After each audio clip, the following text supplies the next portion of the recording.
Raga tuwa. Raga tuwa apa ya? Tuwa kapuk ya. Tuwa kapuk ya apa? Dhuwur mabluk ngisor sik ngamuk. Ya, kapok ora. Wis tau. Apa? Wis Kowe njaluk diamuk wae. Ra sudi. Sudi. Gak. Oh. Saben bengi cara ngayoja. Ya, Mbak. Anting lambang sing. Ya. Ya. Ya piye kok. Sinden dikon malah ya. Saben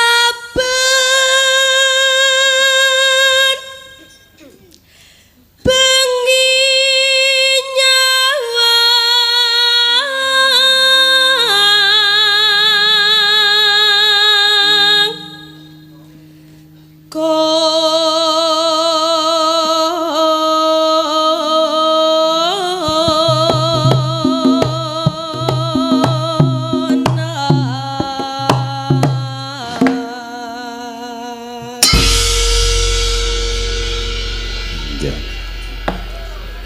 Neno.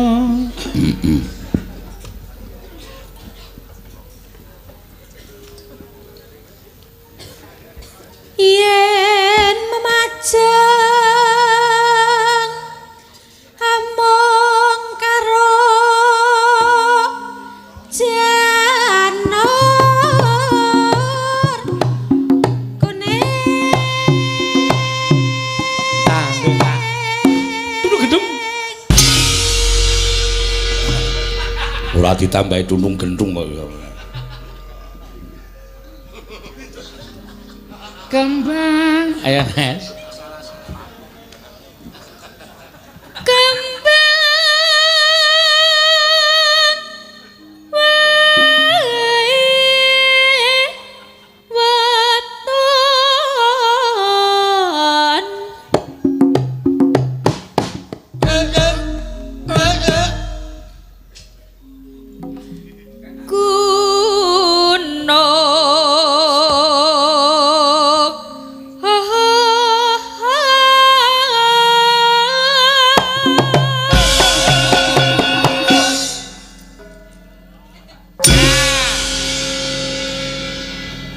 Kono sing matho. Ya udune ya nganu Kekompakan empuk matho sinur mesti.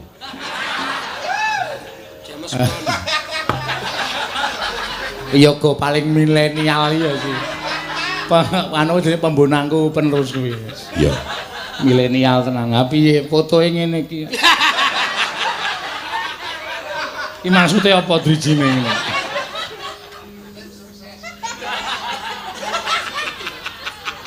Pacitan. Ora sembodo wis anak-anak barang.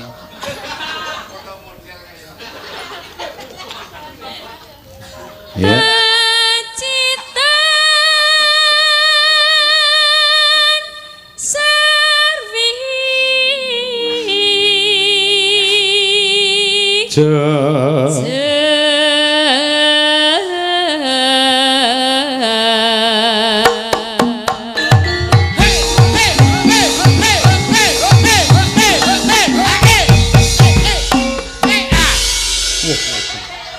Tambahan meneh ta iki. Nek biasane iki nek ngono tok. Nek. Iya. Mesti susu butek. Sopo? Denko.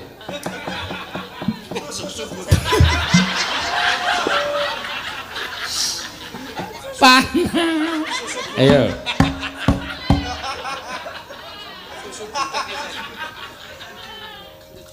Ayo. Sapa iki? Kula, Pak. Ya, yo. Panas udan.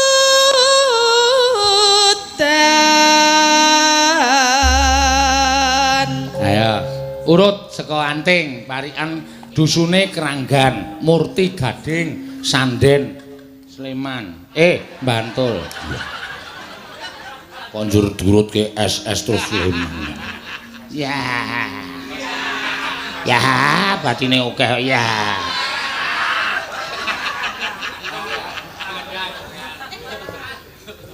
Ya. Mangan-mangan. Apa? Mangan-mangan. Mangan-mangan terus. Lawuhe cuyu. Coro. Cuyu. Cuyu iki apa? Yuyuhe lho sing metu capite lho Pakde ireng-ireng. Oh. Yuyu kepiting ta? Kepiting. Oh, yuyu kepiting. Lobster. Ah iya. Yuyu. Yuyu sing kepiting cilik karo sing gremet-gremet ning kali ya lho. Lah iya wis ngerti. Kok lobster lho, lobster sing ora, aku doyan yuyu ye. Ora. Ora kok mangan lawe yuyu ora. Tahu ya iso tiboku. Apa ya wong iyu kok rahayu kok engko. Malah wis dibedhekke. Ora tiboku iki ora kudu yu. Hu ya iso, mu ya iso. Sik lawe tahu dusun keranggan mugi rahayu ngono ta. Ha tiboku ya ora apa-apa kok kudu tiba yu. Lho, bene apik. Oh ya wis sakarepmu wis. Wes berarti wis dibedhek Pakde. Ya wis jajare. Iya. Ora apa-apa ting ya. Ya. Kenalan kalih sindene kali sindene terus mugi warga Kranggan heeh lancar rezekine apik kuwi jeneng amin ibu-ibu kabeh do muni amin ki rezekine lancar kabeh Iya. jejere yo Agnes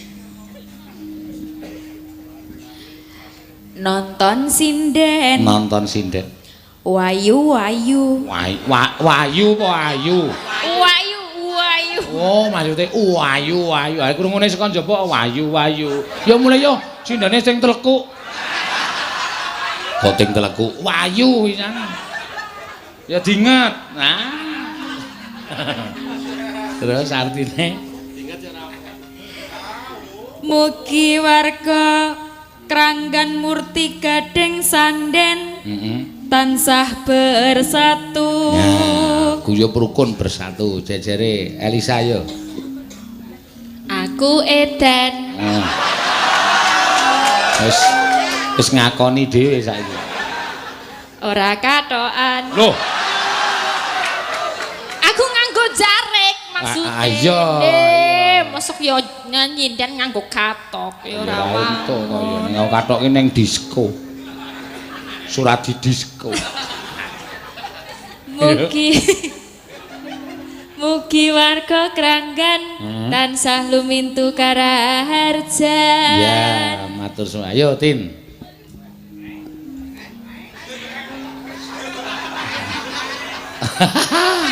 sukses aku sukses piye sukses le gawe julukan Tatin budek ki sukses ngerdeke nyekelme ki sukses Mas Keswan. Waduh, ditambahi apa piye kowe nyebut? Gleleng bocahe. Mugi warga Kranggan sami sehat-sehat awake. Sami sehat. Wah, kuwi nggone neti kuwi. Napa? Aku sami sehat-sehat awake iki nggone neti kuwi. Berarti ra entuk iki. Ah, ya ora apa-apa wis engko dhek bingung lenyek anu golek parikan. Heeh.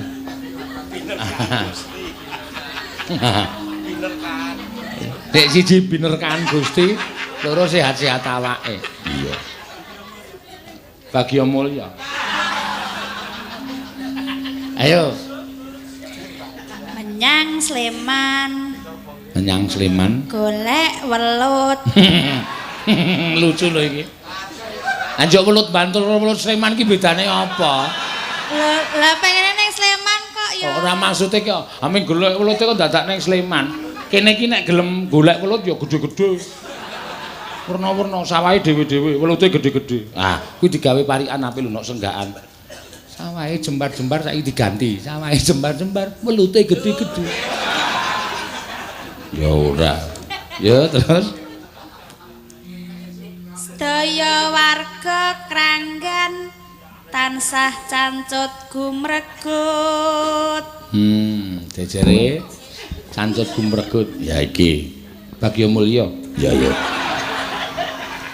Senengane mbedheki, Pak. Heeh, aku senengane bedheki kok aku. Mesti tak. Ayo ora.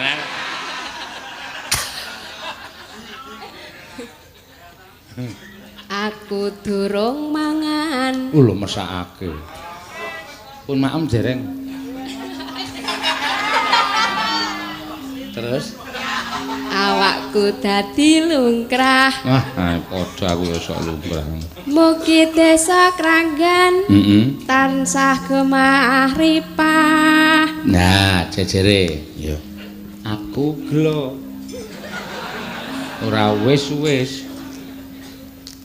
Ya. Bocahe kelegan. Wah, modal ora. Nyemoni sing lanang mesa. Bocahe kelegan iso ngetoprak. Mau bengi toprakan. Tenan. Ben Terus seneng. Lah iya. ya ora apa-apa gawe senenge bojo ki Nggih. termasuk ngibadah. Iya. Mugi warga Kranggan Heeh.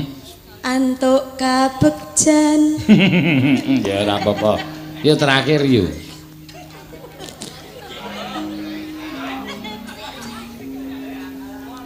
Aku Kang Senan Wah. karo sing bonang. Wah. Kang Senan foto apa piye?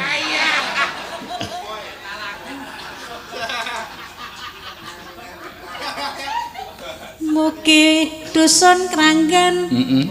saya berkembang. Saya berkembang, sing bonang dadi berkembang. Ya. Yo.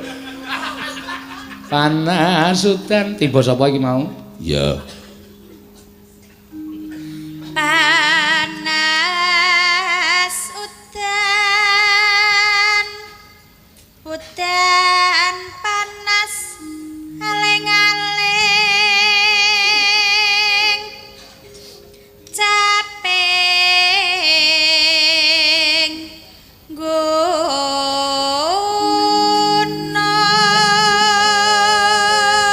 Ya. Misowa. Suarane sing gedhe, ngirit swara le nyambut gawe isih suwe ayo. Suara gedhe, suara bas kabeh. 1 2 3 ya. Misowa. Kok medeni ya? Caping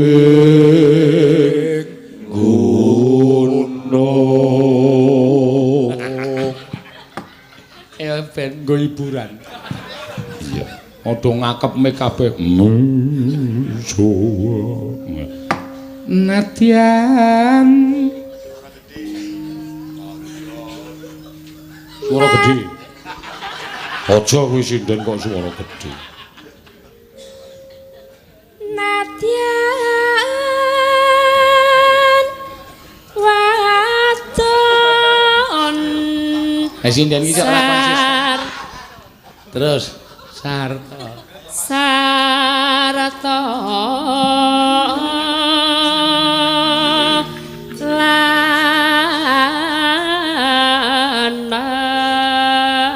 lanang. Kok sinden kok ora konsisten iki piye? Lah iya, kok nyuara gedhe ra gelem, mengko dhek njaluk gedhe.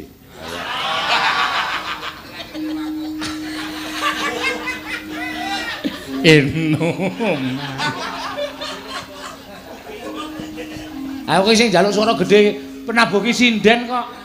Ana sing ngusul sekali gironge suara gedhe, Pak. Oh iya, aku yang manut dadi iso dilokke nek kok nyuara gedhe ra gelem nek njaluk gedhe. Iya. Nek cilik dipaido. Apain? Enoman. Inomane banyu. Apa ini?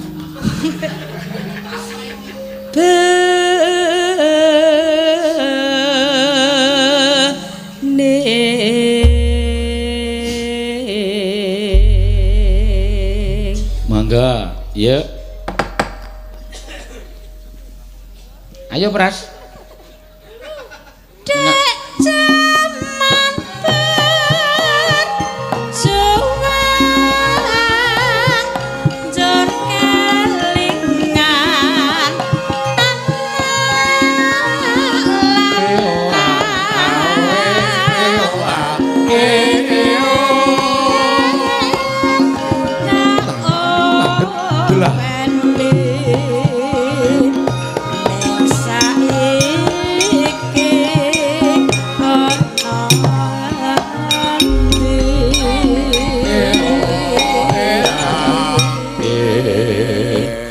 Yo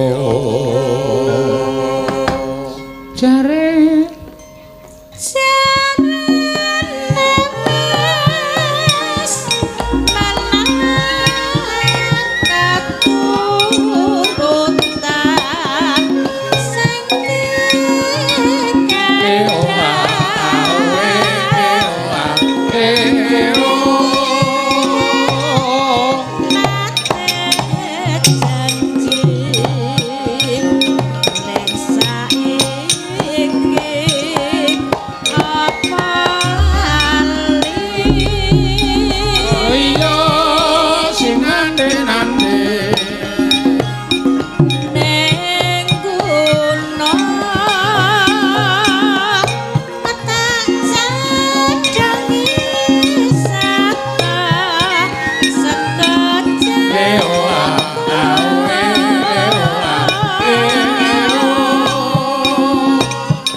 kompak ya nok. Iya, ya ora mokal bendina nabuh. Ha iya. Arang-arang le nabuhno ya ora gathuk babar blas. Iya. Nah, tak tung tung tung tang tung tung tang tung tung da da da tung da. Wah. Nyenengke. Aku ora teko seneng. Oh. Mergo ora langsung aku dadi aku ora teko seneng. Iya. Ngono ya, Mak. Matur sembah nuwun ki mau jenenge lelagon ya kuwi apa jenenge Caping Gunung wis diaturake. Nadyan mung saking Caping Gunung ning ki merupakan sesuatu pengikat. Iya. Pengikat apa? Pengikat caping. Iya. Ya, matur sembah nuwun. Mujudake sawijining kerukunan lan persatuan. Iya. Ayo diaturake sak banjure. Monggo rujak pamunan kedua iki rujak jeruk enak. Oh iya diaturake keri rujak jeruk. Iya. Keri sikik rujak jeruk. Ya. Saiki sapa sing arep diaturi supaya jumeneng? Ayo, aku arep nyoba anakku wedok Anting Lambangse ning anu ora nembang cara Banyuwangen, ora nembang cara Madura, nembang cara Jawa. Ya. Ngono ya. Ayo, jumeneng ya.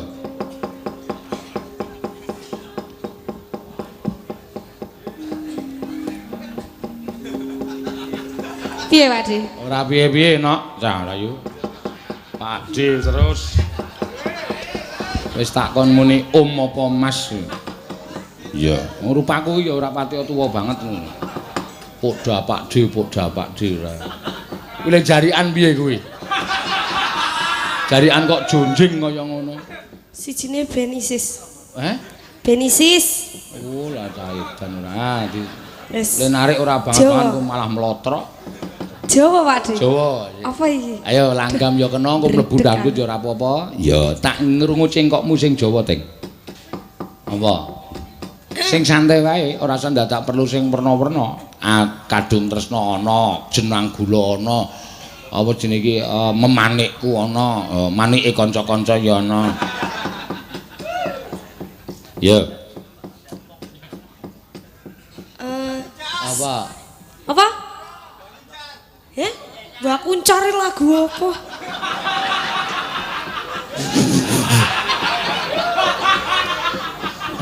Anu, Sewindu. Ya, Sewindu. Sewindu ki apa lagu apa kuwi?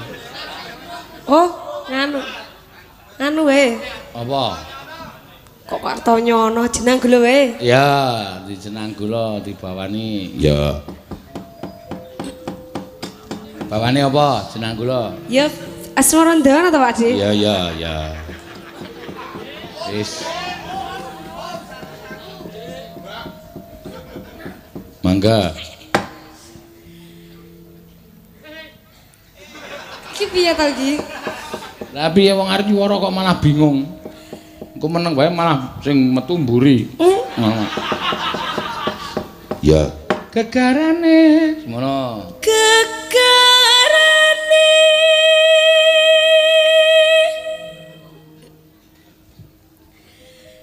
wong akrame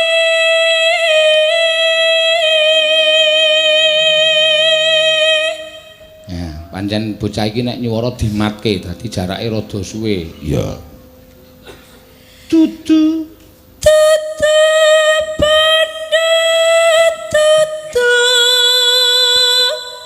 rupa ngangsur amung kok ngang.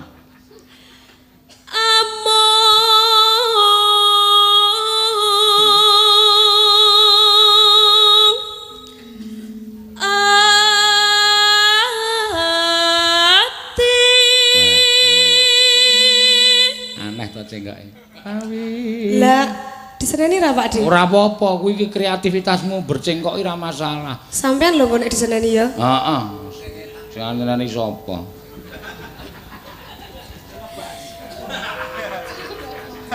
Bawi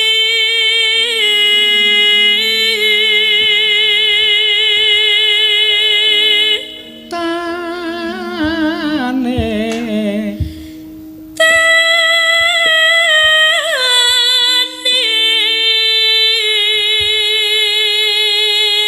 lusut Luput, lusut. lusut ki jane basa Jawa udu to, Nak? Ya basa Jawa ming daerah-daerah. Aku sok ngerti an iso, sitok iso. Lho pirang-pirang to? Iya. Tibae warna-warna, tiba kejlungu, karan, gegledak, delosor. Iya. Nah, kerungkap. Pirang-pirang lho, no. Ning tata krama iku kudu salim karo bapak ibune. Pak, kula ajeng mriko kalih rencang-rencang cium. Suarane banyak. Bocah iki suarane gampang. Ya terusno. Aduh. Keselak apa? Rokok. Rokok ki anggere ngenehi marai keselak. Iya. Yen angel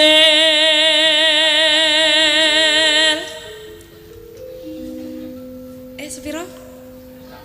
Angel ka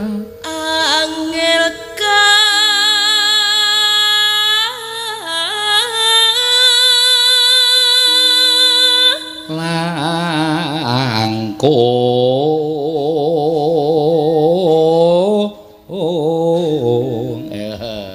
Ngapa? Ayo tirokno kok ngopo? Mula. Tak kira nek arep pamer cengkok. Ora pamer iki tak andani cengkok. Diajari Pak Dik. Heeh. Langkung ho. Kuwi jenenge cengkok sendal pancing. Iya. Piye Pak Dik? Sendal pancing. Langkung.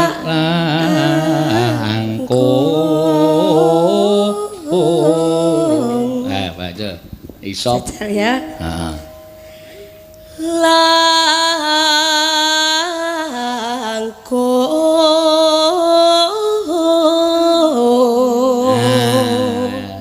Tan kena tan kena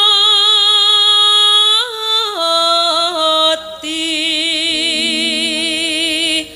numbas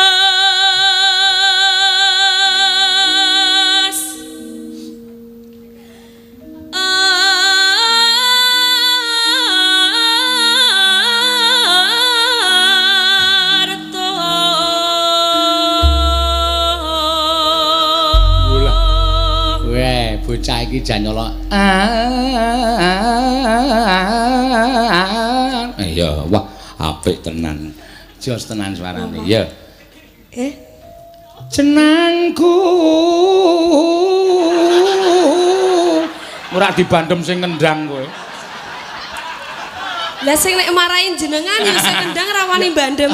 Ya ora ya iso dibandem tenan kowe. Iki arep mlebu sok kapan? Iya. Api ya? Jenengku. Ya. Cih. Ayo. Lah Mbak Elisa guyang-guyu kok. Ayo rasa gagas mburi sinden ki aja dikulinake gagas kancane. Ya. Jeneng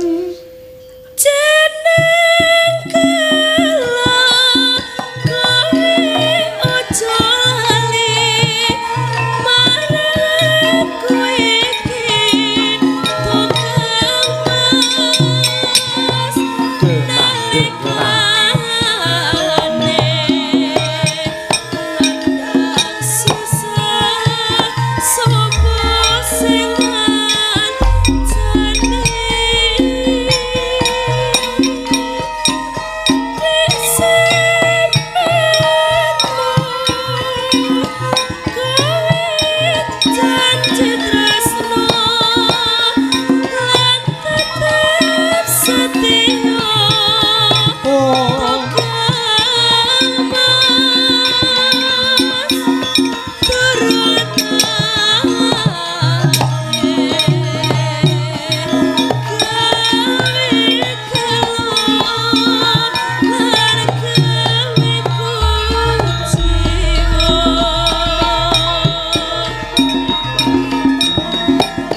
Iki lho cengkake iki lho, Nak. Ya, terus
yenting, nek yenting. Nggih. Anting. Ya, klanting. Klanting ki panganan. Neno neno neno neno neno neno neno neno. Ora ngawur. Iya, Ting.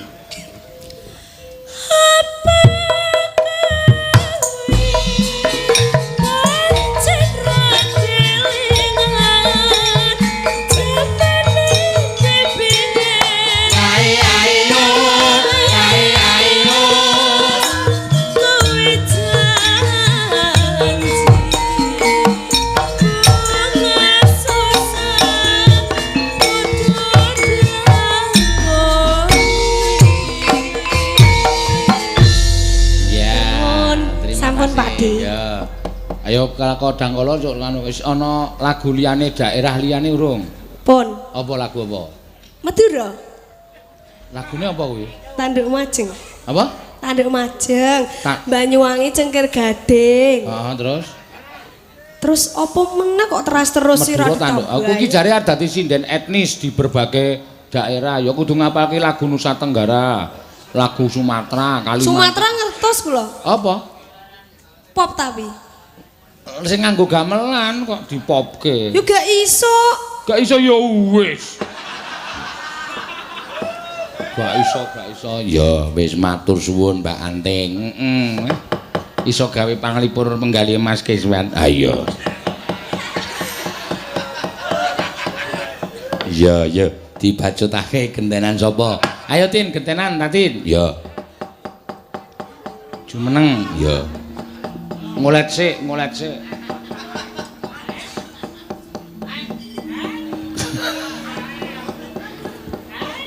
Ahe. Kowe iki ora entuk nesu. Kowe iki dadi julukan anyar kok ya. Engko sapa ngerti ditulis nang papan kae kanthi bintang tamu Sinden Tatin Hai Lestari. Iku meng mergo jenengan kuwi lho. Ayo ora apa ora. Aku ki akeh kok mentenarkan seseorang ki akeh kok. Iya. Prastiwi kae dadi SpongeBob. Ya. Prastiwi dalam kurung SpongeBob. Ya, Spom kok stong. SpongeBob. Kowe iso dadi ngono ki malah terkenal. Lah kowe iki ora mung nang kene lho. Ora mung nang kene. Wingi nang Bontang kowe ditakokke lho. Lho Pak Sino, Tatin hae mboten tumut to. Aku yo Mas Wan mboten hae tumut aku ya. Sinten e? Oh, oke wong kono. Iya, ditakokke. Saking dene lemu. Napa? Budhek kuwi dadine. Ora ya. Nah, iya. Yo nyanyi apa? Ya nembang apa? Duet mboten? Hah? Duet mboten? Duet karo sapa? Kira. Oke. Oh, duet Kyai Kakung karo Kyai Putri. Ya. Sapa sing kepareng dueti? Ayo sing ngerbab. Ya.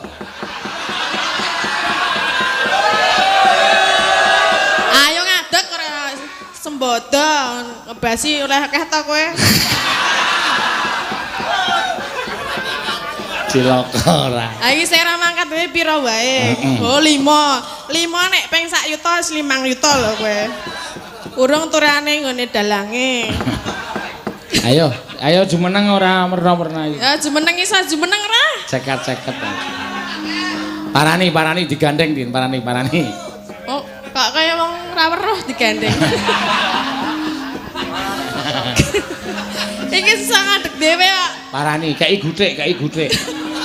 Men ngene iki. Benake sik jarike. Ngopo? Iki peneruse pelawak Junedi.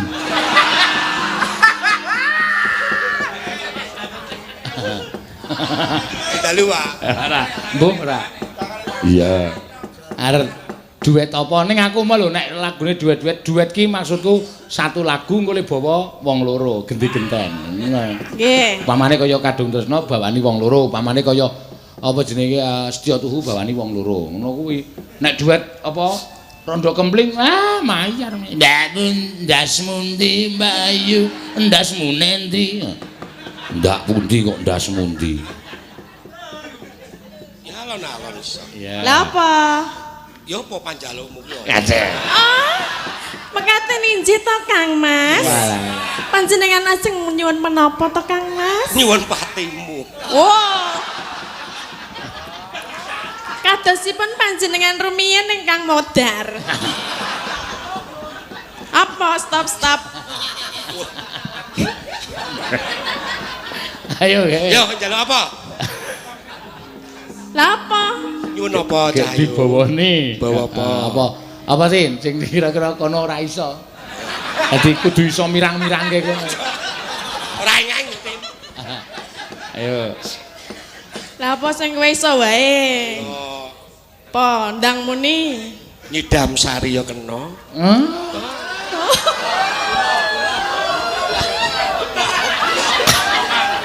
Emang nyidam sari wae rasa nanggap wayang. Ngrungokke wong ngarit kan karo upama sih. Tapi Banyu langit. anu wae apa? Gudeg Jogja wae piye?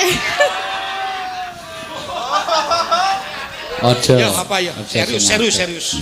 Lah ya aku manut panjenengan ningsun Kang Mas. Napa Pak Seno? Apa terserah nyingkar nyingkur. Gubuk asmara. Gubuk. Kuwi ra nggonmu mbiyen to. Gone sinten? Ya kali jenengan. Pak gede Parangtritis munggah cilik-cilik.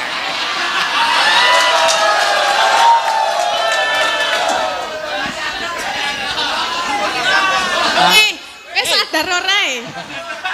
Hah? Aku biyen ngawal. Ya enggak apa? Ningkar ngingkur. Ngingkar. Kole nyingkar nyingkur. Ayo. Parangtritis munggah ngopo? Ana gunung. Ana gunung? Gunung. Terus? Ya wis gunung-gunung kuwi. Tekono pake kan lho.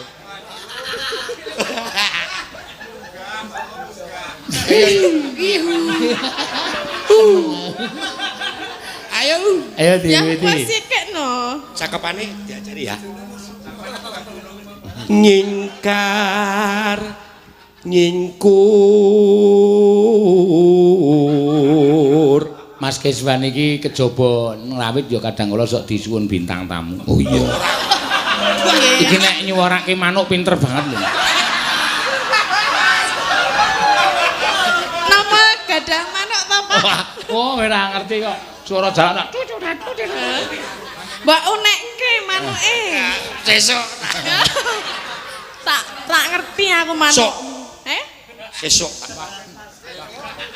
Wiwit Ora sacekelan cagak. tane nyingkar.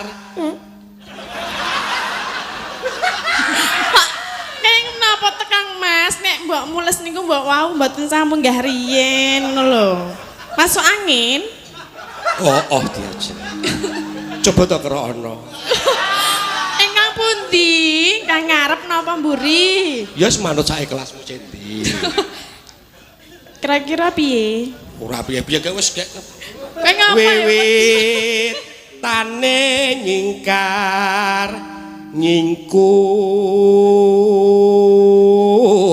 nyingkur.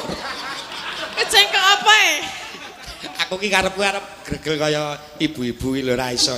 Ora. Ya, coba. Bagi cocok iki padha-padha rasa gregel ta. Rasa. Ya gregel ki nak.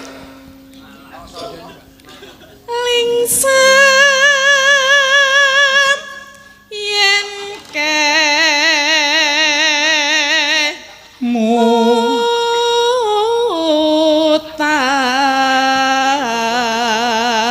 mutan Neno.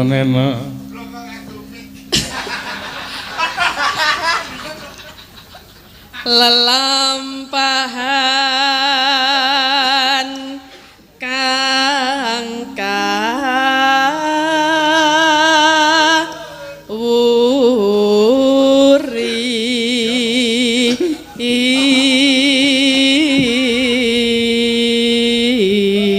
kawuri Rumangsaku piyai kakung nek ketemu kancane kok sing ditakokke sing ora ana. Iya. lah pripun to? Apa Keswan kuwi? Takok pripun? Iki ning Jakarta ketemu kancane lawas iki. Nggih. Kowe lah, kowe to Mas. Wah, suwe ra ketemu. Di obat kuat ora? Masa langsung enten niku? Mbah.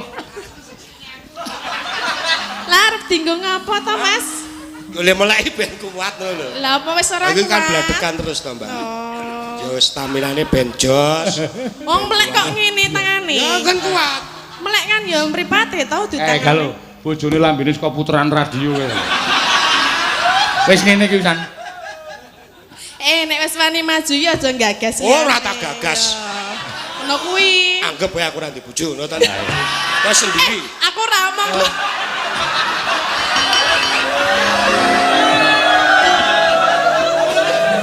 Sabar. Ya resiko dadi bojo artis ngene iki lho. Iya. Ya dirampunge. Tresna tulus. Ayo. Lah aku bar lho. Hah? Bar. Bar. Ya wis. Piye to lah aku Ya bar. maksudnya aku genti ngono lho. Iya, Dendengane lek. Ora sumo. Sesuk nek tampa nanggap mayang tak suluk. dalang po? Wah, dalang. Aduh, lah kok aku ora tau ngerti le mayang. Wah. Aku rahasia kali mayang. Pemilihan umum. Pemilihan, 5 tahun sekali. 10 tahun. Oh, 10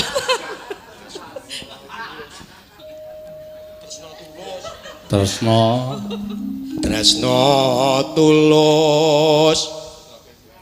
Terus nadyan ing gubuk Engeng.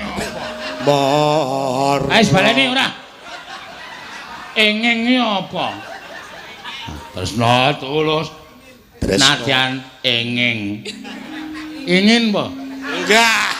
Ingin apa? Apa? Tresno tulus. Mbok sing total lho. Iki wis total Ngene, suarane. nek arep pengen ngene ya ngene, Iya. ora ngene iki apa? Ngene. Sanepon. Apa? Kode. Kodene piye nek ngono iki? Kurang ajar. Tresna tulus. Oh sapa ngerti? Kowe iki sing totale main. Sapa ngerti esuk iki disiarke streaming ki 15.000 wong sing nonton. So nek ngerti yalah sesuk bengi wayangan terus anu mawon. Bintang tamune Tatin karo Kiswan. Lho, mundak to bayarmu? Iya. Mundak sudo. Ah iya. Tresna tulus. Tresno tulus. Nadyane. Mbok aku nang kene lho. Buk as. Moro. Iya, Teng, iya, Teng. Soale kowe ra digagas Tin, soale sing kulino nembang Gubuk Asmara kan Ika. Nggih. Aku kagak masuk ya. Kagak masuk. Wah. Soalnya kamu sama dengan istrinya. Iya. Sama yang di rumah. Jarine muni kaya ning omah kaya kulkas muni. Ora, Ding. Ora. Heeh, Mbah. Ya, ya. Apa ora? Neng piye? Lah aku mana dalange nek rongkon mulai ya urung. Iya. Iya, Pak, mulai, Pak. Mulai nanti. Iya. Ya. Yen liwat aku kelingan gubuk kae. Niki Aku tak nggo ndelik.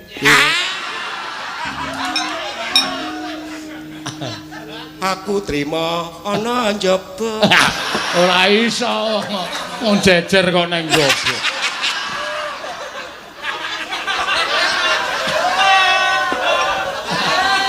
Iya. Iya, Tin. yen liwat aku kelingan gubuk kae biyen tak goleren.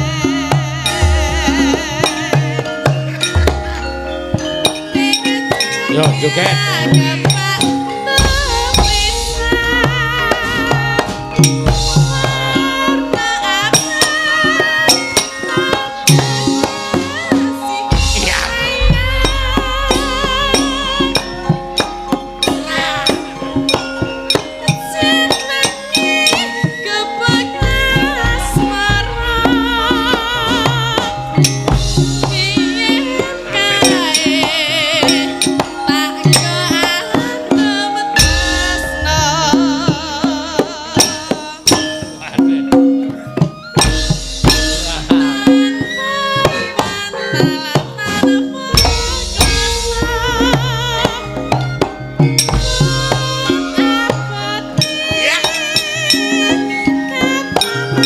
Ya. Gerakane sithik wae. Aduh.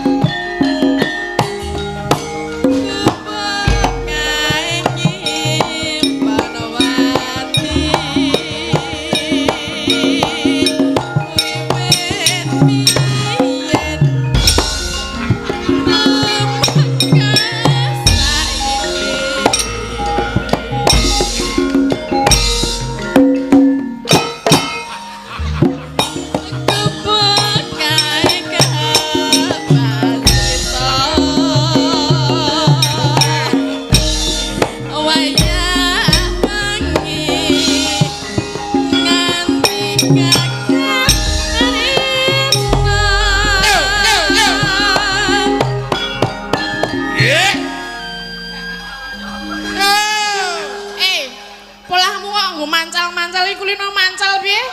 Ora rumah saku kok joget Rawangun kok ya pedene. Kowe angel lho Pak wong pedene. Ora aku nek kowe iki ora pede, mbiyen ndak cilik kokean mangan jangan bung. Dadine apa rai gedhek? Oh. Ra disin. Lah kowe duwe ra? Ora. Ayo. Ada isin ora mangan tenan kok. Ya diteruske. Cari duet. Nah, cari duit. Ora apal cakepane. Rapal ya tak bisiki. Rasa wis nganu wae jenenge Kiswan joget wae wis apik. Elek. Apik. Are elek. Elek mbangane ra ono sing joget. Iya. Catatan sajroning ati. Datang luntur saya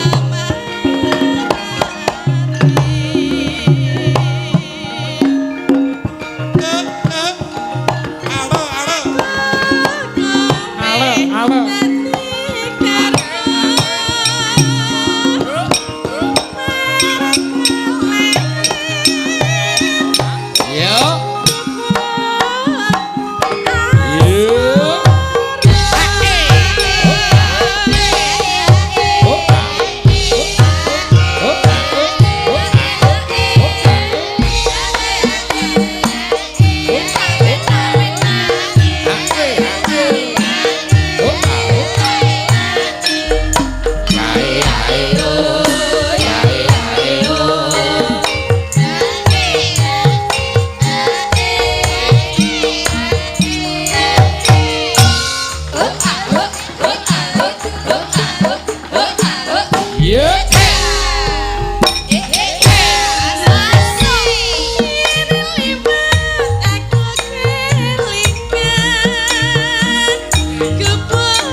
Raga tuwa.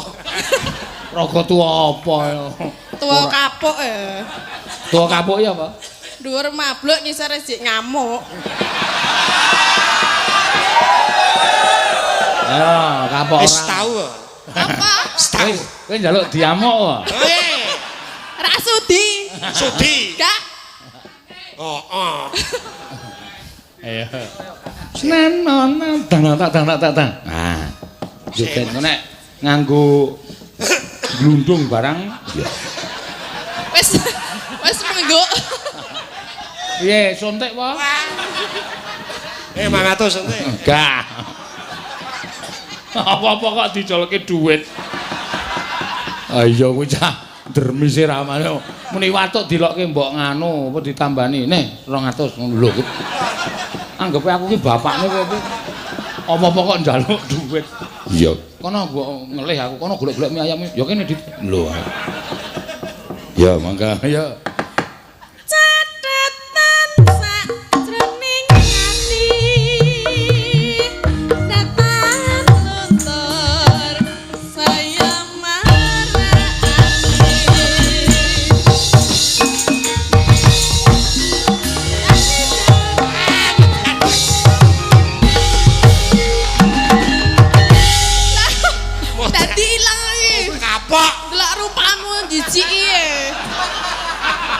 Tadi cakepane ilang aku.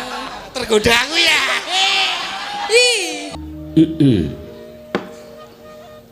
Ya jagat pangestu ngkara wayah Betara jagat. Aja kok kowe tinaku sing wong lanang wis jijik kok.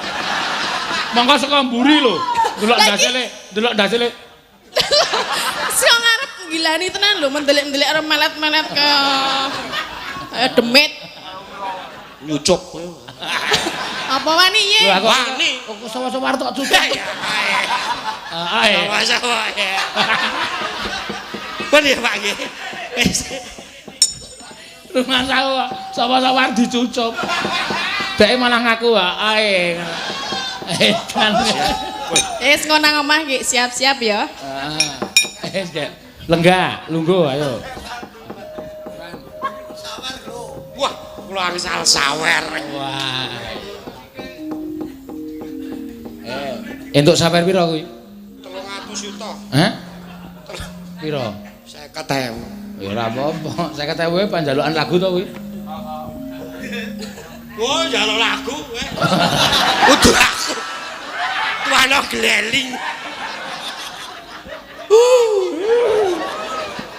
Ayo. Nggih, iki engko pas goro-goro sing diaturake. Ya, ora apa-apa. Lho kowe kok lenggo ki yakone sapa?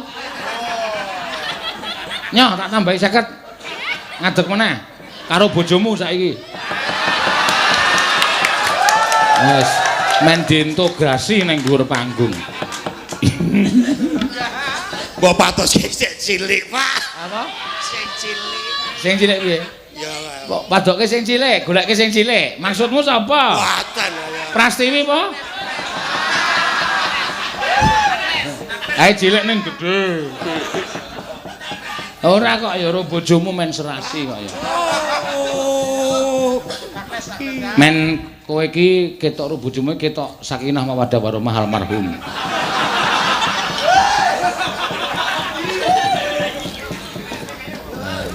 Sikile sakit lho, Pak. Apa? Sikile sakit. Ayo sing joget kowe bojomu nembang kok ya. Ayo tulungi. Dialah. Aduh gayane. Ikhlas ora? Ikhlas ya. Aleman.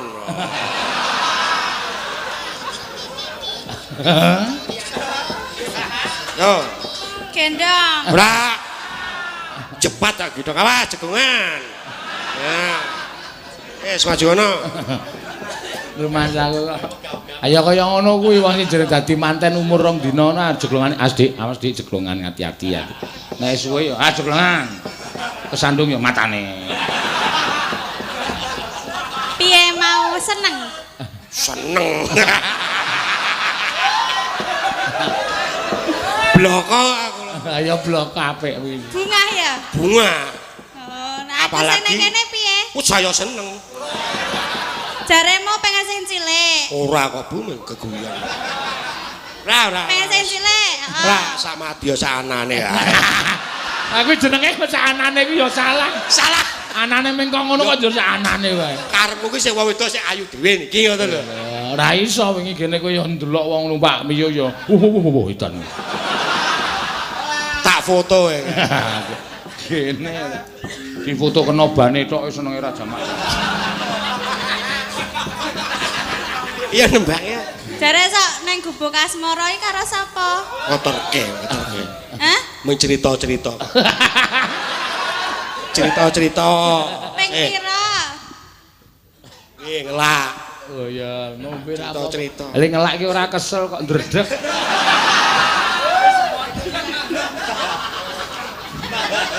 Kene ya meng ngono we, langsung Wedi. langsung ndredeg. Ndekno ora. Bang. Piye pet-petan? Petan. Ndasku pet-petan. Apa ndase dilangi? Ganti tolo.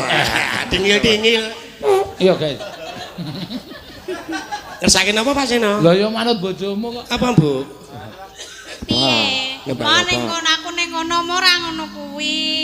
Ya ora apa-apa. Wong kok aja ketok alus nang ngarepe wong. Awak dhewe ngene iki asline romantis. Ngerti ta romantise Werkudara karo Arimbi? Werkudara kan nek undang Arimbi polo diak. Wah, aku ora mbok polo. Wah. Ya, polo. Ma. Nah. Ya ngono, rencana ngono kuwi. Ngece kalau. Ora sih.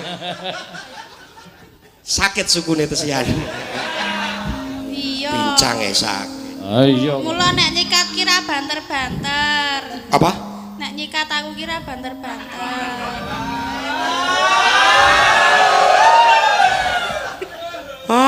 Semoyo terus. Ya wis lembang. Lah ya ngene. Wis lembang. Ya padha-padha kesele kok ya. Iya, ben dina nyambut gawe kok. Ora kelingan zaman biyen to. Stop. Stop. Stop trek. Oh, macret. Stop aja. Ya Mbak Ayu nembang apa? Banyuwangen ya kena. Waduh, saya aja sekeras-keras mengko. Oh, anakku yang nggo ngajar bojone sing kurang ajar ki tembangke Banyuwangen sing keras men dhek gedabikan le joget. Iya. Nggih, joget sing apik lho ya. Nggih. Ora lanang wedi wong wedok. Nah iya. Kowe nek ngerti nek pas ora mayang no, oh memelas kuwi. Iya. Pripun, Pas Pak? ora nyambut gawe ning arep lawang aku katok kolor ireng kae culuk lambi. Tengok-tengok begogokne kilang. Mangan, Pak. Ngono karo di apa diuncali cuwek isi sego kae. Mangan. Mboten nggih, kula niku. Boten sae niki. Oh, aku ki sayang ya karo sampean ya. Iya. Goreng kendhok, Bu. Ngono wis. Bojone nang mburi kluthak-kluthik bareng dicepake ndoke cilik kae papat. Iki ndok apa, Ibu? Ndok cecak. Pun alhamdulillah niku. Cecake sih gelem ngendhok. Bang ndok kebo ya. Ya. Mamyet. Ayo lek ngajari kae. Kapan?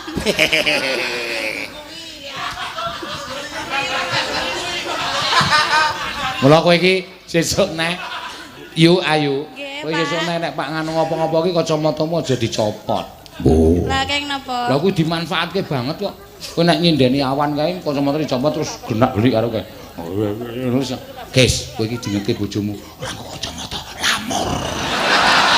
Oh, ngono. Oh bojo kula iki nek bar madang kupinge sedarungan. Dadi rada ya wis bebas. Ya. Iya, iya. Mamyet. Mambiat mayon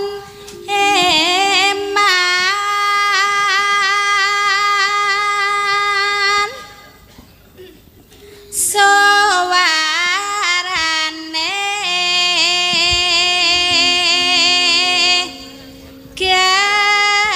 gandeng belam yang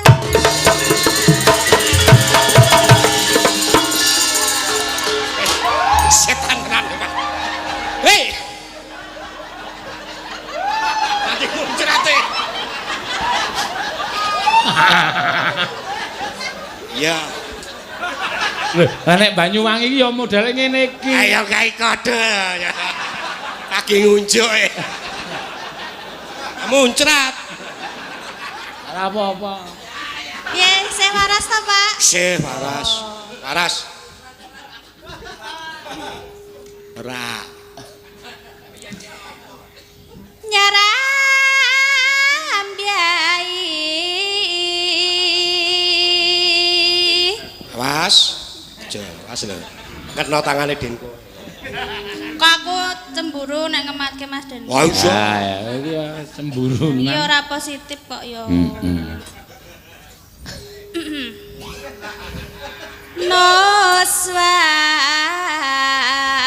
Noswan tara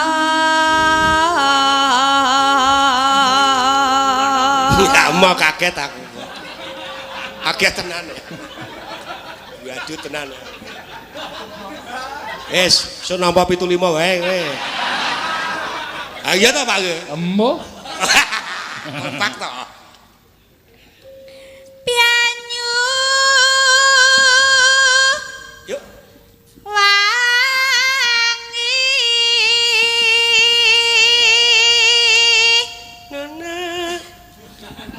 Iya. Ah mengelengke nek lali. Kok kaya rumah tangga aku nang ngene krungu muni. Kene. Sing wedok muni iya.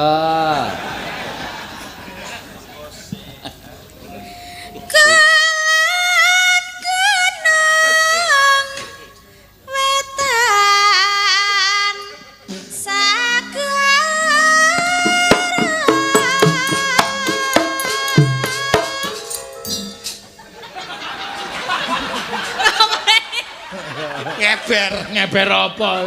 Kowe iku ketonto ngono kuwi. Sing siji ngene, siji nyekel ciduk.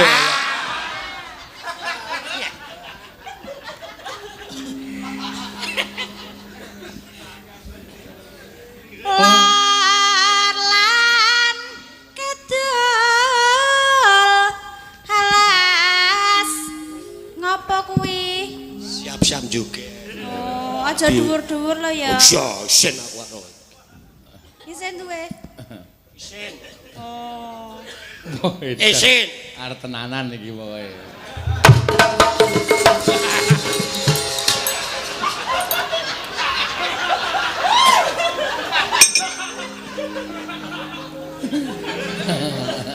Ya.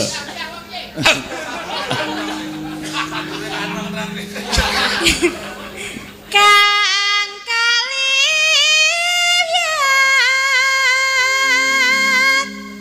Lewian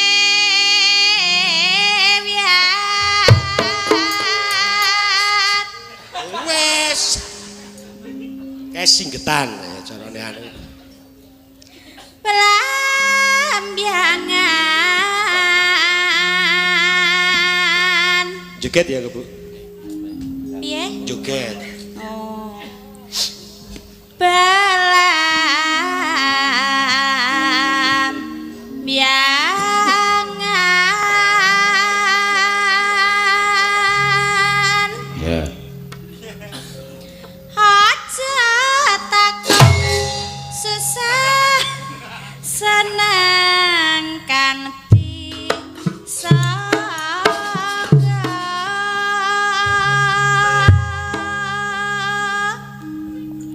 tanah Tabuhane dadi suda-suda tabuhane. Biyen. Sudane.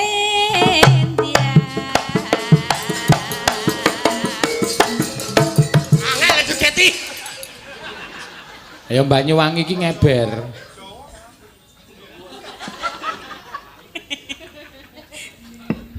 Ku meliareng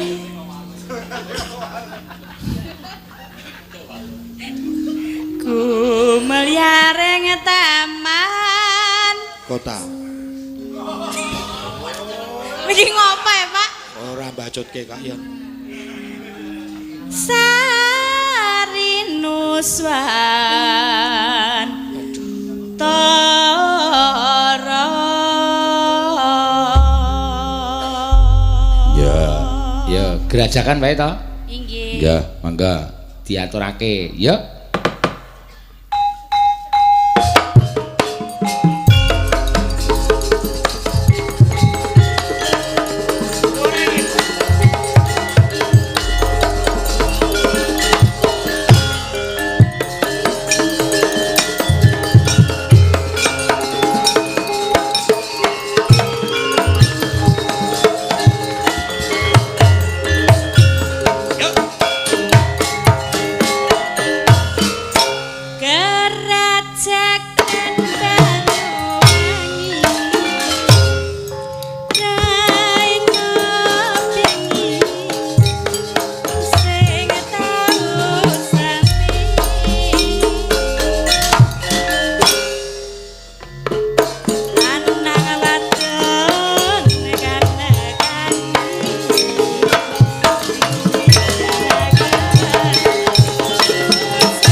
Tak omong itu.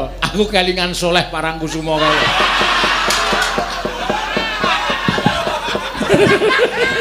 Pun nggih. Oke, nek joget kok tangane tiba ngene iki ngopo? Soleh. Sok tundang soleh wae. Oh iya. Pun Wis. Wis leh, ngono kae. ya bali. Ya. Gandeng ra. Gandeng no. Ya. Tangane apa sirahe? Atos. Gandeng kok sirah. Iya, kuwi jenenge mbiti. Iya. Matur nuwun. Iya. Ayo diteruske dhisik. Oh, meh jam 1 ya. Iya. Enggak lakone mandeg dalan. Iya. Diaturake mak. Ayo, Nger. Tan samar maring sukma.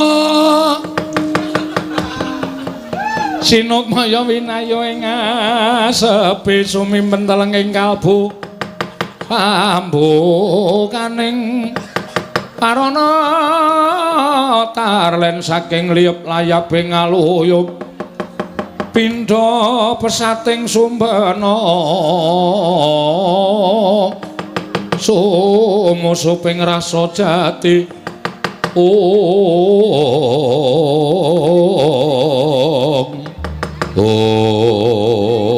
ora kaya tanata Mandura Prabu Baladewa gadharaken satring Jodipati Raden Harya Werkudara miyang sangganing para putra Wadyabala Mandura Wadyabala Ndarawati genya nedhar sapacak baris mulat kumledhanging asta ingkang sinuwuning Mandura pating bleber pating Jakatirta mludhakaning daratan Kaki Prabu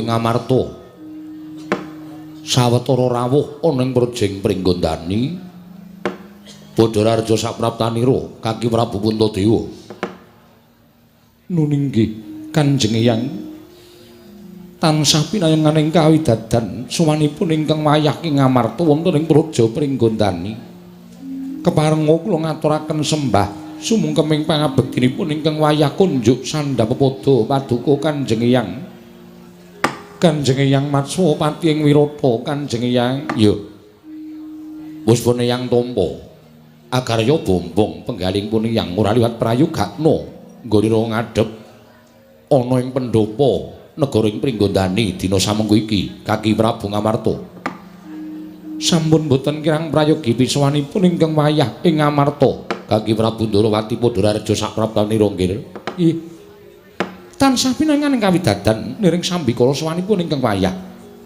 wonten ing pendhapi negaring Pringgondani kepareng kula ngaturaken sungkem ing pangabekti kula kunjuk ngersanipun paduka Kanjeng Hyang Durgandana ing Wirata Kanjeng Hyang. Ya putu musnak tumpah karya bombong penggalingipun Hyang ora liwat prayoga nunggira lenggah ana ing Praja Pringgondani titik lenggan samengko iki putu Prabu Ndarawati kula nonton sampun boten kirang prayogi bisawanipun ingkang wayah Kanjeng Hyang Matsawati apa dene sira putu Prabu Mandura ora liwat prayogakna anggone lenggah ana ing Datulaya Praja ing Pringgondani. Sampun boten kirang prayogi bisawanipun ingkang wayah wonten ing pendhapi Pringgondani Kanjeng Hyang kepareng kula ngaturaken sembah sumangga ing pangabektinipun ingkang wayah kunjuk ngersa paduka Kanjeng Hyang.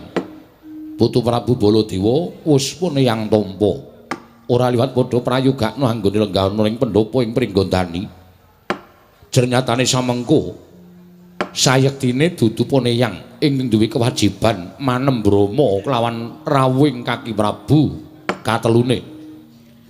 Nanging gandeng Poneyang wis pinarcaya dening putuku Si Arimbi apa dene putu Werkudara supaya maharga ingkang padha rawuh mula sing gedhe pangapuraning Kaki Prabu katelune yen to Poneyang ingkang ndisiki babar pangandikan jroning pendopo ing Pringgondani iki putu inggih boten dados sabab saking menapa boten menapa-menapa Kanjeng Hyang jer paduka Kanjeng Hyang menika minangka dados nalendraning para nalendra ingkang gumelar wonten ing jagat menika. Putu Prabu Kresna iya. Wah.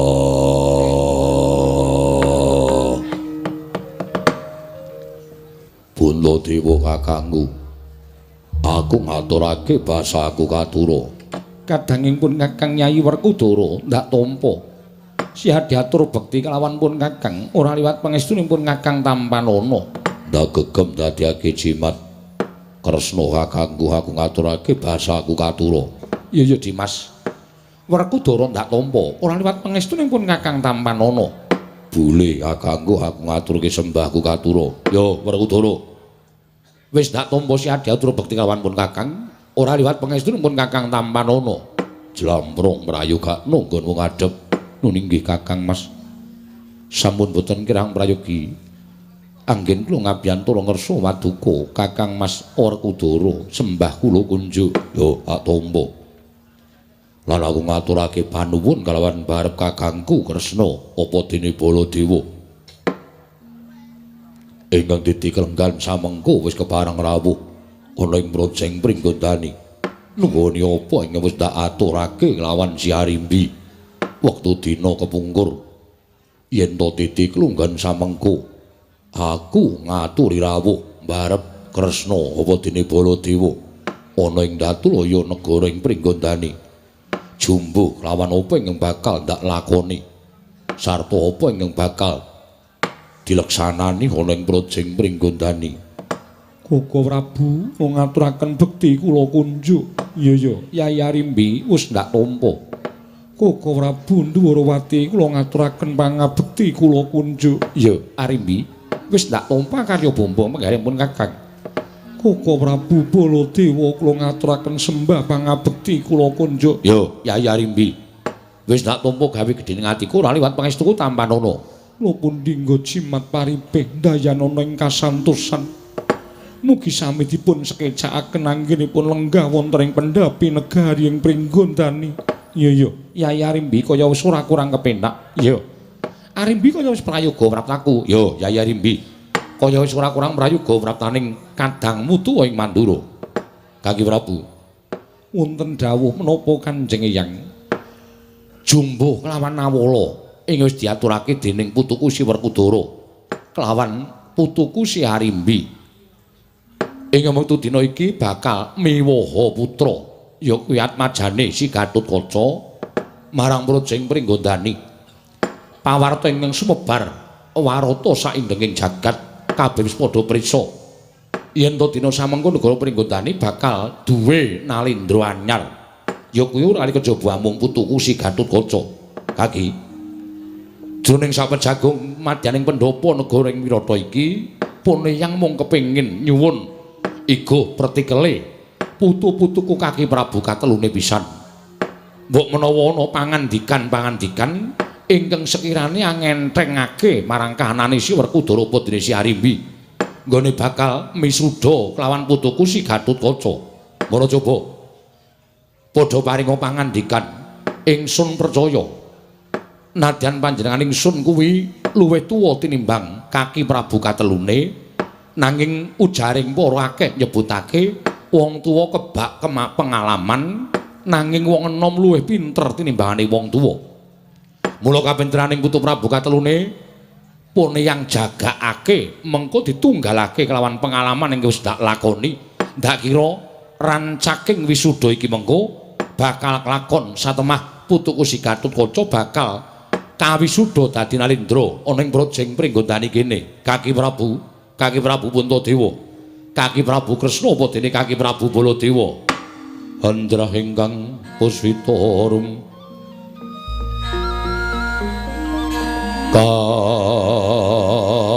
kasiliring samirana mrih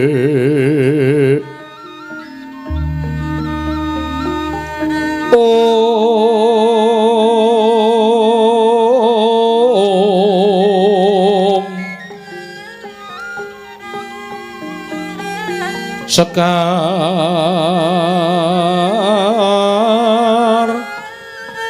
Gadhong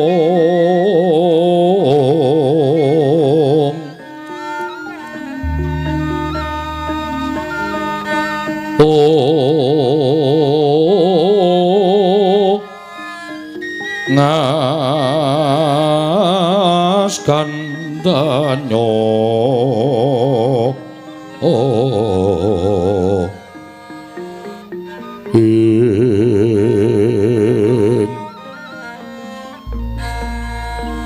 Maweraras retnaning driya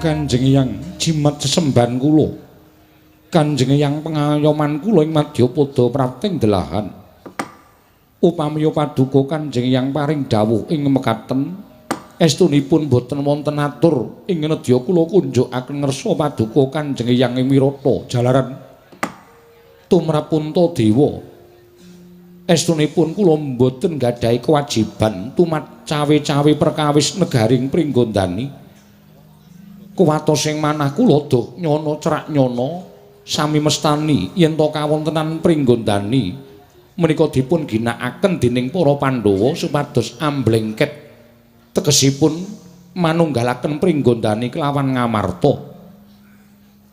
menika ingkang kula pentang tuwin kula glejah sampun ngantos sak mangke wonten panyakra bawa ingkang boten prayogi tumrapipun Puntadewa sak kadang jernyatanipun ingkang gadhahi kewajiban sakwetahipun tumrap Pringgondani menika namung kadang kula Yayi Arimbi mila sak mangke ingkang wayah ing Amarta namung derek kersa paduka Kanjeng Hyang langkung-langkung namung derek dhateng menapa ing sampun rinantam dening kadang kula Yayi Arimbi miwah kadang kula pun Werkudara upamiya sak mangke kasembadan Gatotkaca linenggahaken wonten negari ing Pringgondani estining manah namung derek mangayu bagya saha kula derek remen dene anak kula pun Gatotkaca sak mangke kawisuda dados nalindra wonten negari ing Pringgondani Kanjeng Hyang jagat waisaning Bathara wela dalah ya putu pun yang wis ngerti apa kang dadi legetaning penggaling Putu Prabu Ngamarta sabab pun yang wis ndungkap kelawan tekaning Putu Prabu Ngamarta ingkang tangeh cawe-cawe babakan perkara ing Pringgondani bakal misuda kelawan si Gatotkaca. Ya to. Yen to pancen kaya mengkono, pune yang bisa nampa apa kang dadi penggaling Putu Prabu ingkang kuwatir akeh wong padha ngelokake iki digunakake kalodhangan kelawan para Pandhawa supaya manunggalake negara Pringgondani kelawan negara ing Ngamarta. Inggih, menika ingkang ndadosaken kuwatir raos sing manah kula Kanjeng Hyang. Ya, yen to pancen kaya mengkono, Kresna kula wonten paring adhawuh Kanjeng Hyang. Marata coba Sira Putu Ndarawati kang pengawak Sang Hyang Bathara Wisnu puneyang nyuwun pituduh gandeng puneyang wis pinasrahan rantamaning kawi wisuda negara ing Pringgondani iki. Putu Prabu Ndarawati ndak suwun ora ketamung seklimah rong klimah udu penemu babagan perkara iki. Monggo penemuning Putu Prabu Ndarawati piye? Nggih, nyuwun pangapunten Kanjeng Hyang. Kula nuwun sewu. Sampun kinten kula menika badhe memulang dhateng Paduka Kanjeng Hyang. Namung gandeng Paduka Kanjeng Hyang sampun paring dawuh bilih ingkang wayah ing Ndarawati kasuwun supados munjuk atur ngersa Paduka Kanjeng Hyang. Ingkang sepisan menapa ingkang badhe dipun lampahi dening Kadang Kula Yayi Arimbi menika saestu sampun boten wonten lepatipun jernyatanipun miturut cariyos ingkang sampun kula tampi duk nalika Yayi Arimbi badhe misuda dhateng pun Gatotkaca. Estunipun sampun tetarosan gawan ingkang wayah ing Ndarawati. Linambaran nalika semanten aturipun Brajadenta miwah Brajamusti anggenipun masrahaken negari menika dhateng pun Kadang Kula Yayi Arimbi. Mila tumrap kula perkawis menika sampun boten wonten awonipun tuwin boten badhe wonten bab-bab ingkang sakmangke badhe mutawatiri dhateng kawontenan negaring Pringgondani. Kanthi alendasan tuwin adhedhasar aturipun Brajadenta miwah Brajamusti ingkang sampun masrahaken negari Pringgondani menika dhateng pun Yayi Arimbi. Ateges Yayi Arimbi sakmangke nggadahi purba wasesa sawetahipun tumrap negari Pringgondani. Mila menawi Yayi Arimbi lan Werkudara menika mangke njenengaken Gatotkaca menika sampun boten wonten walang sangeripun. Tertentu sakmangke sampun dados purba wasesanipun Yayi Arimbi kadang kula ing Pringgondani menika Kanjeng Hyang. Ngono Kresna. Inggih, kasinggihan mekaten. Gusti Yayi Prabu Ndarawati, kula wonten dawuh kaya Prabu. Ya senajan apa kang dikendikake Yayi Prabu kuwi bener, nanging tumrapun Kakang apa ora luwih prayoga lamun digoleki bab-bab ingkang mengkone bisa gawe gagaling wisudaning si Gatotkaca. Tegesipun kados pundi? Tegese ngene. Antaraning Werkudara kelawan Arimbi kuwi pancen wis didodhokake kekarone wis padha nambut sinaning akrama malawi anak-anak Gatotkaca. Nanging wong akeh padha nyebutake yen to Werkudara kuwi saka negara Ngamarta, Arimbi kuwi saka turas Pringgondani. Inggih, mekaten. Bener ngendikane Kyai Prabu Darmakusuma. Yen to ora ngati-ati perkara iki mengko do nyana cerak nyana padha mestani Pandhawa nggunakake kalodhangan. Dumeh Pringgondani ora ana nalendrane. Terus si Arimbi kuwi dadi turasing nalindring Pringgondani tumuli njenengake si Gatotkaca. Mengko akeh kang padha mestani ingkang aja-ajoki para Pandhawa supaya ndorok Pringgondani bisa manunggal kelawan negara Ngamarta kuwi bener. Ing angka loro Yayi Prabu paring dawuh yen to wis ora ana walang sangere yen to Arimbi njenengake si Gatotkaca sabab ature Brajadenta kelawan Brajamusti ing masrahake negara iki marang Yayi Arimbi. Nanging kosik Yayi, sing jeneng penemune menungsa kuwi Wagingsir. Tegesipun Wagingsir kados pundi? Merga menungsa kuwi ora tetek, menungsa kuwi ora iso diugemi apa kang diucapake. Mula tak aturake menungsa kuwi Wagingsir. Tegese Wagingsir saiki iya, sesuk iso ora, saiki ora, sesuk iso iya. Mula kang dadi ature Brajadenta lan Brajamusti kuwi kudu ditanjihake kanthi permati, kudu ditanjihake lahir batine. Merga iki perkara negara. Perkara negara kuwi ora perkara baen-baen, ora mung perkara lemah sethithik. Selagine mung perkara lemah sithik bae, dadi gegeran kuwi ya pirang-pirang. Luwih-luwih iki perkara negara, mula kudu dipetung nganggo nalar sing ganep. Kaki Prabu Baladewa bener, bener nggih. Iki perkara ingkang ora enteng. Mula bab iki ndak keparengake nerusake pengendikaning Kaki Prabu Baladewa. Miturut pinemuning Kaki Prabu Mandura piye? Munggo prayogane supaya mengkone ora ana perkara sarta godha ingkang bakal gawe cabaring putuku si Gatotkaca lenggah damar keprabone Pringgondani. Kok Prabu laturi paring dawuh. Yen miturut pun Kakang ngene. Ditanjihke meneh, ditanjike meneh karo kadang-kadange si Arimbi. Ya kuwi Brajadenta, Brajamusti, Brajalamatan, Brajawikalpa, Kalabendana lan sapiturute. Merga dulure Arimbi iki pirang-pirang. Isa uga mengko antaraning Brajadenta lan Brajamusti ora cocok, ora mathuk, ning ora kawiya sing pangandikan. Tegese ming diempet ana ing batin. Kuwi sesuk yen nganti jebluk malah mbebayani. Inggih. Semono uga upama Brajadenta Brajamusti sarujuk ning Brajalamatan Brajawikalpa ora mathuk karo Garukaca dadi ratu ana ing negara Pringgondani. Kuwi nek dindem kuwi ya nyemelangi. Mula perkara iki kudu diklumpukke kabeh. Tegese kadange Arimbi kudu didadekke siji, ditanting lahir batine. Yen pancen lahir batine ikhlas negara Pringgondani dilenggahi Garukaca, lah kuwi lagi dianakke wisudan. Nanging yen to mengko nggone wis mathuk sarta wis gathuk kelawan permune Arimbi mau mung tekan lahir tok apa ora ndrawasi. Mekaten Koko Prabu? Ya. Mboten nginten babar pisan bilih. Sagedhakan menika Koko Prabu nggadahi pemanggih ingkang kados mekaten. Lho, anggepmu aku ki wong bodho napa piye? Nadan dikaya ngapa Baladewa ku ya iso ngulir budi, iso ngulir pikir. Mula perkara iki aja dianggep enteng. Aja dumeh Brajadenta Brajamusti wis sarujuk, wis mathuk terus didadekke ratu si Garukaca nang Pringgondani. Lah, iki mengko ketoke yen isih akeh piyayi sing lenggahe ning kene. Padha nuninggih sendika, nuninggih sendika. Nanging yen to nganti mengko lumaku ning waktu lumereke kewanci, mangsa kala terus gawe geger ontran-ontran ana Praja Pringgondani. Sapa sing kapitunan? Ya ming sing gerang-gerang tuwa-tuwa kaya aku, kaya si Adi, Yai Prabu Puntadewa iki sing bakal kapitunan. Inggih. Perkudara? Nggih. Mara coba kang dadi pangandikaning Koko Prabu iki petungen nganggo nalar sing ganep. Ora bakal metung. Lho. Kok ora metung tegese apa? Iki dudu perkaraku. Aku manut ngendikane barep. Aku ora melu-melu Gatotkaca dilungguhke dampar keprabon kuwi karepe Arimbi. Dadi aku ora melu-melu perkara iki, aku ya wedi yen to diarani goleki kalodhangan mumpung Pringgondani suwung ora ana ratune. Terus anakku tak dadekke ratu. Pengajapku men Pringgondani iso manunggal karo negara Ngamarta. Wah, aku wegah. Aku moh yen diarani goleke kalodhangan supaya iso mlengket, supaya iso manunggalake Pringgondani karo negara Ngamarta. Lho, lah banjur perkara iki sapa sing kawogan? Arimbi. Arimbi sing duwe niat njumenengake Gatotkaca. Gandeng Arimbi wis matur karo aku, mula kabeh niati Arimbi bakal ndak sengguyung nang yen perkara kulawarga Pringgondani aku ora melu-melu.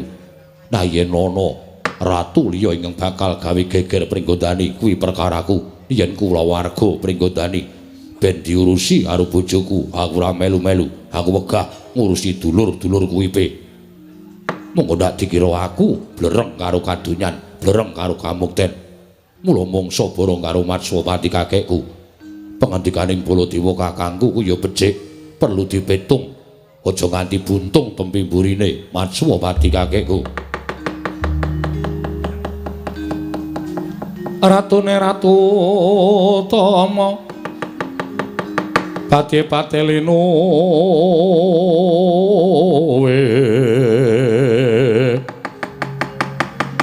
Pranayaka Tyasraharja Panegare becik-becik Arandene tan dadi talyasing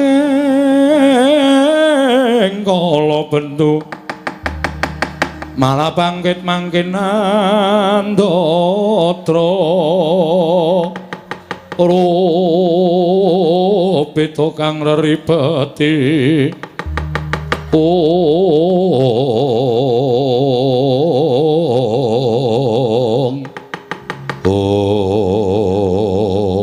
Arimbi wonten paring dawuh Kanjeng Hyang apa ora luwih prayoga lamun sedulurmu kabeh kadang praja mlumpuk ana ing kedaton ing Pringgondani ingkang wigati bisa mbok baleni sarta mbok tanting kesaguhane sarta ikhlas sing lahir batin nggone masrahake negara iki marang sira putuku Arimbi merga apa ing dikendikake dening putu Prabu Baladewa mau pancen kepara nyata ya yen to saiki padha saguh ngrajangi sarta sago ngombyongi Garukaca anakmu li dadi ratu. Nanging ento mangsa kala besok kulawargamu gawe untran-untran ora jeneng aku kuwi duwe panyokra bawa ingkang elek kelawan kulawargamu. Nanging sing jeneng petunganing menungsa, sing jeneng atining menungsa kuwi ora ajeg mula wagingsir. Kanggo ngawekane aja nganti nggone jumenengan Pringgondani anakmu si Garukaca sesuk bakal ana sambikalane. Luwih becik saiki dirampungi malah luwih prayoga. Inggih Kanjeng Eyang. Menawi tetela mekaten malah sak mangke mugi keparenga kula badhe andangu dhateng. Kadang-kadang kula pun kadang brojo namung mugi andadosna ing kawuningan ingkang sampun kepareng sowan namung kalih inggih menika pun kadang kula brojo Musti kalian kala Bendana. Wondene adi kula pun Braja Denta, Braja Lamatan, tuwin Braja Wikalpa dereng ketingal wonten negaring Pringgondani. Apa ora luwih prayoga lamun sira utusan salah sawijining kadangmu supaya amethuk marang si Braja Denta. Sabab miturut pitulunganipun Hyang Wirata, upama anakmu Gatotkaca kuwi dadi ratu ingkang dak pacak dadi wrangka ya ming Braja Denta. Aja nganti katon banget nggone ngliyakake kelawan kadang Braja. Nah ingatan menapa kliranana kula badhe ndangu dhateng swanipun kadang kula pun Braja Musti kuwi prayoga Harimbi. Ing rekat lampahing rata tanpantara prateng sukuning harga.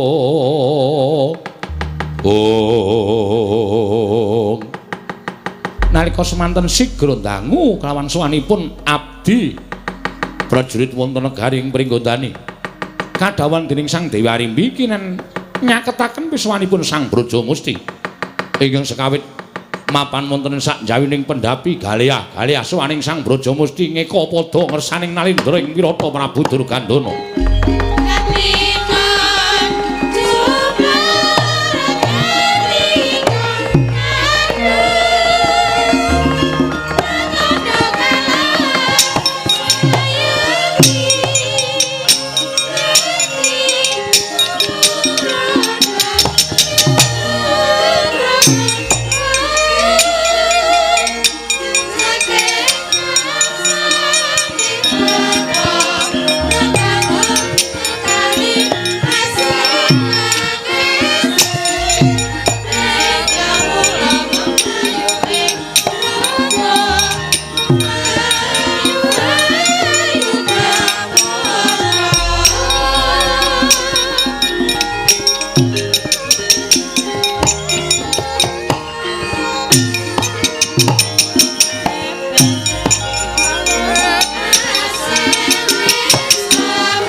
Sinawati jagat kinari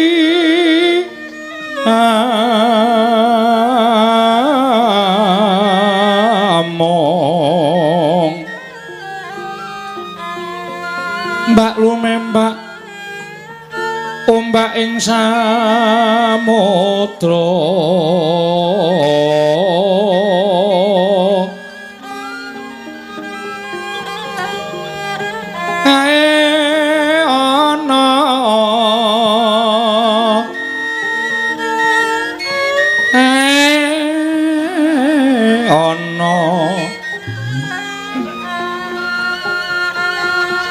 bale lumut ambreganggeng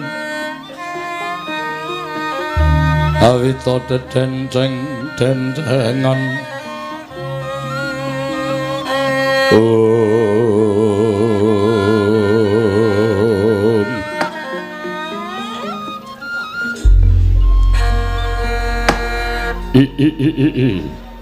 jagat Dewa Batur ya jagat pangestu Nggara Brajamusi nadyan sira kuwi wujud yaksa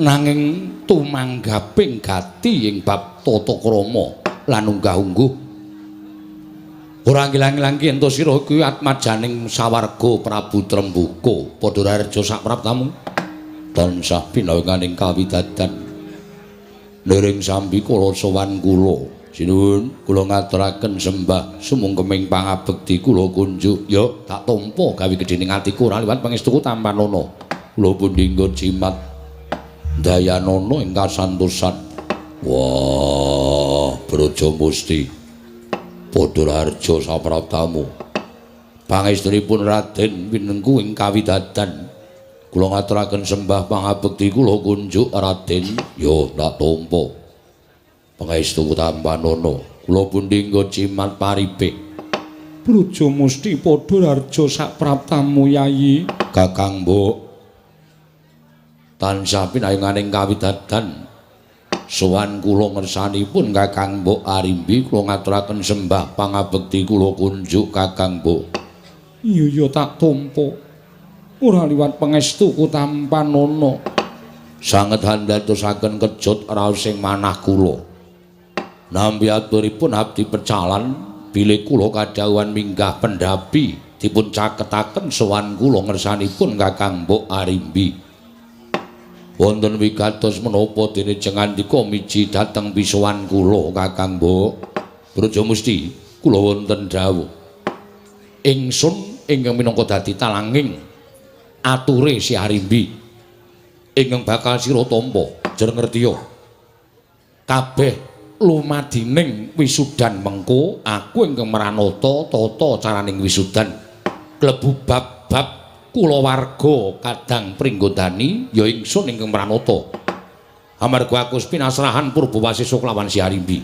lho iya Gusti kula ing wirata keparenga kula cumadong dawuh menggah menapa ta wigatosipun dene kula cinaketaken sowan kula ngersa paduka Gusti kula ingkang sinuhing wirata Brajamusti wonten timbalan lereking pirembugan madyaning pendhapa negara ing Pringgondani tanana liya kejaba mung nggone padha bakal kepengin lumadining wisudan iki mengko nir ing sambikala wiwit kawiwitan nganti tekaning putuku si Gatotkaca ngasta bawat perintah negara ing Pringgondani aja nganti ana sambikala ingkang gawe geger kahananing Pringgondani luwih-luwih yen to nganti gegering kedatoning Pringgondani kuwi disababake saka kulawarga antaraning kulawarga Pringgondani lan kulawarga ing Amarta inggih mula tak jaluk aturmu supaya isa dimidhangetke dening sangganing para sepuh nalika guguring Prabu Arimbi Kambak Yumu tau tate crita yen to sira Brajamusti lan Brajadenta kadangmu tuwa masrahake negara Pringgondani marang si Arimbi apa kabeh mau kepara nyata inggih Sejatosipun menawi sumpah menika tasih kula cepengi nggo dinten sakmangke. Krana kula tau tate ngucapaken sumpah ngersanipun Kakang Mbok Ayu Arimbi ingkang sampun kula rembag kaliyan Kakang Brajadenta. Bilih kula kaliyan Kakang Brajadenta mboten badhe ngucik kedaton ing Pringgondani. Mila menawi paduka Gusti kula ing wirata nyuwun supados kula munjuk atur babagan anggen kula sampun ngucapaken prasapa menika kala wau. Saestu menapa mboten? Estunipun menapa dipun ngendikaken Kakang Mbok Ayu Arimbi menika leres kula natau tate prasapa lan sumpah boten badhe kepengin ngucik kedaton ing Pringgondani lan mugi andadosna ing kawuningan sumpah kula tasih kula cepengi nggo dinten sakmangke menika. Sinuwun. Ya. Ingkang mbok aturake mau sumpahmu kasinggihan mekaten. Monggo ingkang lakoni sumpah mau Brajadenta lawan Brajamusti. Brajadenta ora iso tak padhake lawan Brajamusti, Brajamusti ora iso tak padha karo si Brajadenta. Inggih, mula babagan perkara iki dadi pangandikaning para sepuh sebab nganti tekan seprene ingkang katon sowan ana ing praja ing Pringgondani mung Brajamusti lan Kalabendana. Lah, kuwatire atiku.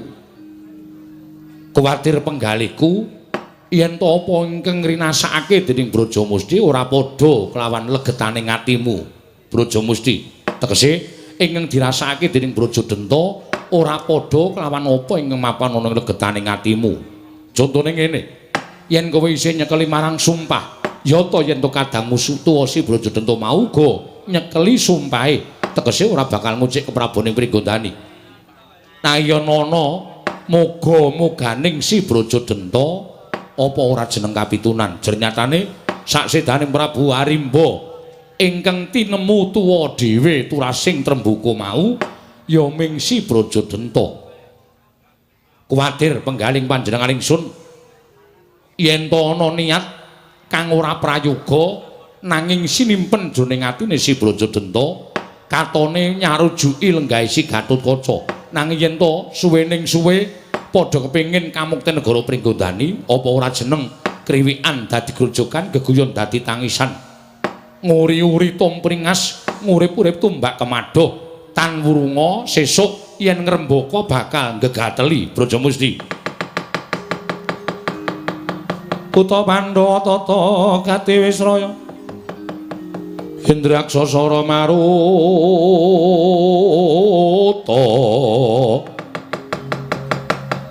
Pawana-pana margana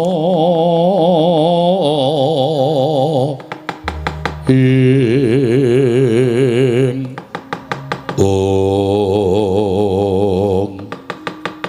menapa dipun ngendikaken Gusti kula ing wirata menika apan kepara saestu.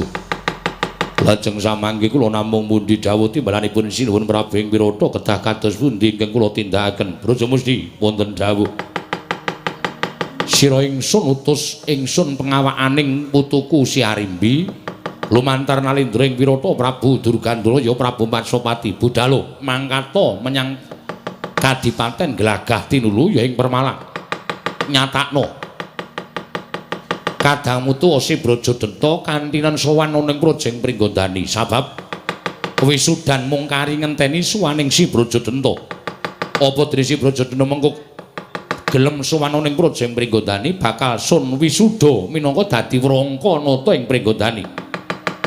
Ewadene ana apa-apane tak borongake marang kowe, Brajamusti. Yen to pancen Brajadenta duwe panjaluk lan duwe kekarep ingkang wigati aja nganti ngrusak tata upacara wisudan, kowe bali marang negara ing Pringgondani matura apa panjaluk ing Brajadenta bakal sun udaneni. Lha niki ngestakaken dawuh. Lajeng pangkatipun ingkang abdi pun Brajamusti benjang menapa ora ketang sambung obor cara lintang mangkata dina iki. Kakang Mbok kula nyuwun pamit. Sing ati-ati aja kaya bocah cilik Brajamusti. Raden kula nyuwun pamit. Wah, Brajamusti ya. Sing ati-ati aku percaya karo adhiku Brajamusti. Niki klilanana kula madal paselan sinuwun.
Kaya wis lega penggalipun Hyang Kaki Prabu katelune. Dene pun Hyang wis utusan lawan si Brajamusti sowan ning Kadipaten Permalang ya ing Glagah Tinulu nanjake kelawan kesaguhaning si Brajadenta. Nggih. Kanjeng Hyang menika langkung prayogi. Kanjeng Hyang menika langkung prayogi. Lah, menawi ngaten menika tegesipun sampun boten badhe wonten perkawis ingkang mangkinipun badhe damel gegeripun negaring Pringgondani. Kanjeng Hyang Kaki Prabu Mandura pun yang ngaturake panuwun ingkang tanpa pepindhan ya mung tak suwun supaya kabeh para nalendra putu-putuku nalendra ing Amarta Ndarawati apa dene Mandura ndak suwun aja nganti kundur marang prajamu dhewe-dhewe nanging ewang-ewang ngono pun yang nggone bakal ngembat kalawan arbut entenging pakaryan ing wis dipasrahake dening nalendra Wirata dening putuku Si Arimbi. Nggih, sinuwun kula suwun sampun ngantos kundur. Puntadewa kakangku Kresna Baladewa tak jaluk aja bali. Lenggau sawetara nganti tumabak ing gati wisudan anakku si Gatutkaca. Iya Dimas. Pun Kakang ngendikane apa kang dadi ature Dimas Werkudara? Ya, Yayi Werkudara aja kuwatir. Pun Kakang ora bakal kundur marang Praja Ndarawati. Werkudara aku izin. Aku tak bali sedhela ora tanganku mrene meneh. Ora lahir batin karo Werkudara. Merga ana suwiji-wiji sing kudu tak lakoni ana ing negara ing Mandura. Aku tak mulih sedhela. Mengko ora ketang aku mrene meneh. Wah, kala baliya ora apa-apa. Ning kowe dina iki aja nganti tepung karo Werkudara. Ora sah kowe tepung karo aku. Yen kowe duwe bot repot aja sambat karo aku. Lho, aja ngono ya, aja ngono. Mbaya tok lilane ora ketang sedhela. Kok Prabu, Mandura rak saged dipun wakilaken to. Wisata rak wonten Mandura to. Lho lah iya ya wis tak ora menyang aku. Mangrimen to janipun wonten menapa Mandura menika wonten menapa? Bahasaku iki digondheli karo Mbak Yu Merawati. Ora ketang sedhela kon mulih ngono kuwi. Medal menapa? Lah wong nyatane ya wah ya karang Mbak Yu mungkin nek tak tinggal sedhela iki ora pati ora betah ning omah. Mergo ora ana kancane. Mban-mban iki wis ora ana sing iso nglipur penggali Mbak Yu mula pendak-pendak pun Kakang tetinju marang negara liya mesti ana welingan. Sinuwun mangke kundur sekedap ngono kuwi mbah aku ngopo aku ya ora dong. Monggo bareng tekan omah iki janjane ya ora ngopo-ngopo. Ming do panteng-pantengan. Lah iki sampun mbok yo wonten mriki wong mriki menika mbetahaken paduka Kanjeng Prabu ndadak njaluk idin sedhela. Kundur menika yo sadi balik anu ditemoni iki ya sapa wong yo. Saben dinten sampun pinanggih kok. Ya wis pun Kakang ora nedi-nedi. Tak ning kene wae ya. Wah, ngaturake panuwun ingkang tanpa pepindhan. Baladewa kakangku. Luwih prayoga ayo. Pepanggihan iki disambung ana ing sasana pambujanan. Supaya bisa kepenak nggone paring pangandikan putu-putuku katelune manem Brama bebarengan padha ngasokake pangunek-uneking batin. Kang mangkono ora ana ingkang padha ngerti antaraning Nayaka Punggawa Pringgondani lan iso kepenak nggone padha paring pangandikan. Kok Kanjeng Hyang ngestaken dawuh paduka Kanjeng Hyang. Ayo ndak kanthi mancing teling kedaton. Nggih ngestaken dawuh Arjuna.